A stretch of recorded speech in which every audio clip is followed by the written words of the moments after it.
Imagine if you could take what you do right now and just get 1% better tomorrow.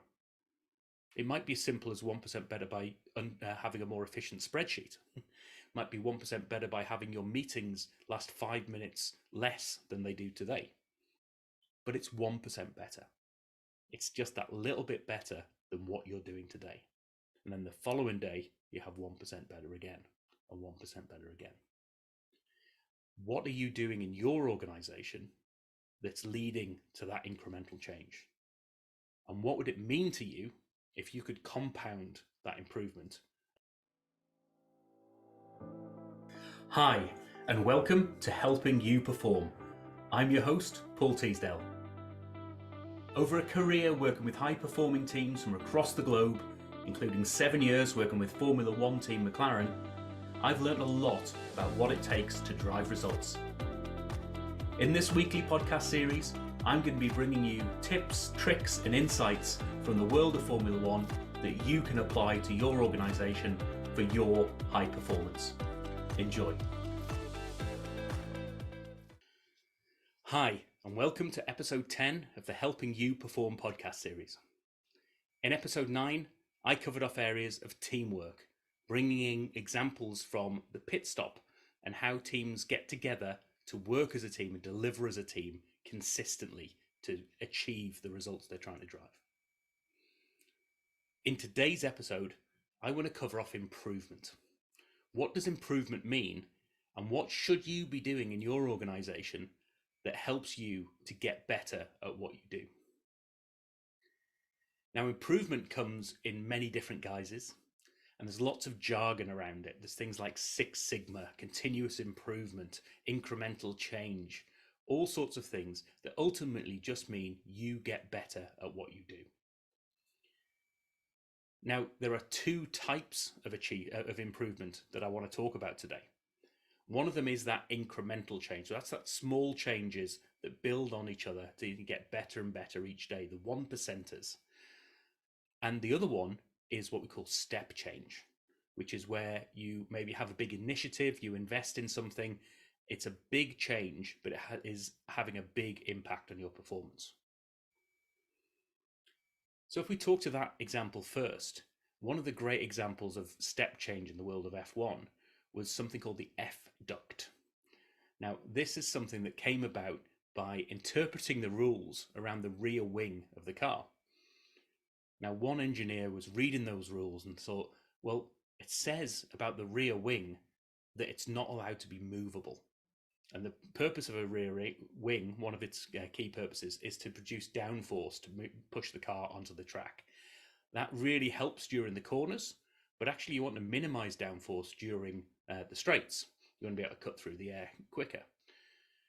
So having those two different dynamics in play meant that you had to come to a sort of compromise in the middle, depending on whether or not your track that was in front of you those days was particularly bendy or had lots more straights. So what this engineer did was think about this laterally and thought, it says I'm not allowed a movable rear wing. What if I keep the rear wing static as it is, but I move the way in which the air flows over it? And the way that I can do that is to have a duct, so an air duct that takes in air from the front of the car and goes all the way around to the back of the car and sort of blows air over the rear wing. And that wasn't movable, so it's well within the regulations. And I can get the driver to control it simply by having a hole next to his elbow. And if he covers the hole, the air flows one way, and it all goes all the way over to the back wing, the rear wing, sorry. And if I remove my elbow, that air starts to come into the cockpit and actually cools the driver down as well, has all sorts of advantages. Now, this is what's called a step change. It has a huge impact on the performance that you are looking to do, because suddenly that car was driving in the straights as if it was set up for straight line driving, and in the corners it had loads more downforce. So all the competitors were thinking, how the hell is McLaren doing this? What are they doing? And it was a big secret, because quite often in that world, you're not allowed any sort of trademarks or copyrights and things like that. All of the technology is there for everyone to see, so you have to hide what you're doing in some ways. You've got to be really careful about how you let your competition know what's happening. And so for half of the season, McLaren were streets ahead of the competition because they had this competitive advantage. And like in a lot of cases, firstly, the competition managed to find out and reverse engineer what was going on, but they also talked to the regulatory body and said, this isn't fair. So the rules got changed as well. And these days it's called DRS, where you're actually allowed to move that front wing at certain times in the race as well. So the rules changed around them, but during that time, they had such an advantage that step change and improvement was valuable to them. Now that is different to incremental change, which is the small day on day, week by week design tweaks that allow you to make little changes that are best for that individual area of the car, or to bring the whole thing together that optimizes it. So it might be a small change in the design of the wing or the aerodynamics. It might be a small change in the powertrain, so that you just get in constantly just that little bit better. Now, interestingly, these forms of improvement, if you think about step change or incremental change, the things that companies that I've worked with certainly seem to be most interested in is investing in those big changes, those step change improvements that can be there. Now, they can be really good and really valuable, but let me throw some numbers at you. If you start your season with a performance of 1, whatever that performance might be, you've got a performance of 1. That season for you might be your financial year, it might be a month, whatever it is for you. Now, if you were to have a step change improvement of 50%, so you're going to uplift your performance by 50%, by the end of that season, by the end of that month or year, whatever it is for you, you'll have a performance of 1.5. Brilliant. You've made a huge impact. You've had some advantage, but you've probably had to invest heavily in that, in terms of time, resource, and probably a lot of money. But they're the most attractive changes. Now, think about it in terms of incremental change, those 1%ers. If I was to get 1% better tomorrow than I was today, so I start off at 1 and I get 1% better tomorrow, and then I get 1% better the following day, and the following day, and the following day, those have a compounding effect. So what you end up with is 1 to the power of 365 over a year.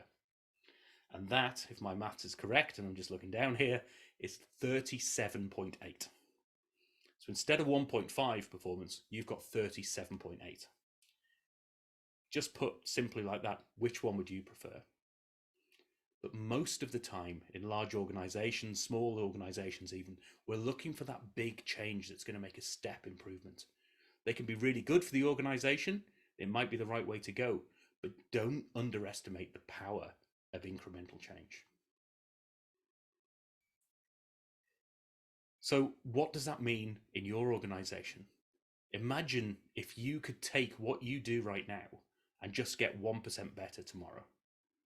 It might be as simple as 1% better by having a more efficient spreadsheet. It might be 1% better by having your meetings last 5 minutes less than they do today. But it's 1% better. It's just that little bit better than what you're doing today. And then the following day, you have 1% better again, and 1% better again. What are you doing in your organization that's leading to that incremental change? And what would it mean to you if you could compound that improvement, and instead of getting that 1.5 performance at the end of the year, you got this 37.8? So my challenge to you this week is to go off and think about what are the incremental changes that are happening in your organization.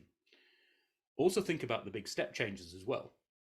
Are those step changes the right things for your organization? Could you be achieving similar or better results by just having small changes in place? Now, I'm not saying step changes don't have their place, they certainly do, but don't lose track of the incremental change.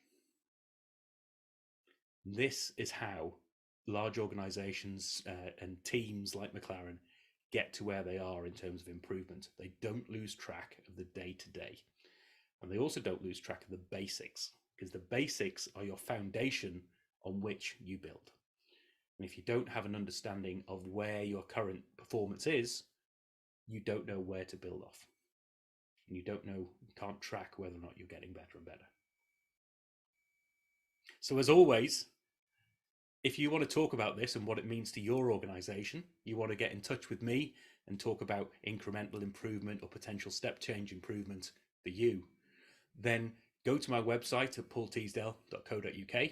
You'll see the one of the buttons there. You'll have a pop-up message about booking a free 30-minute, no obligation, no sales conversation with me, where I'll talk about just what value can I bring to your organization and for you and your team. In the next few episodes, we're going to be covering off all sorts of different topics as well.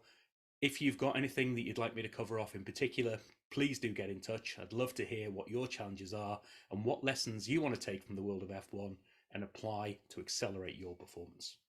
See you in the next episode. Thank you for listening to this episode of the Helping You Perform podcast.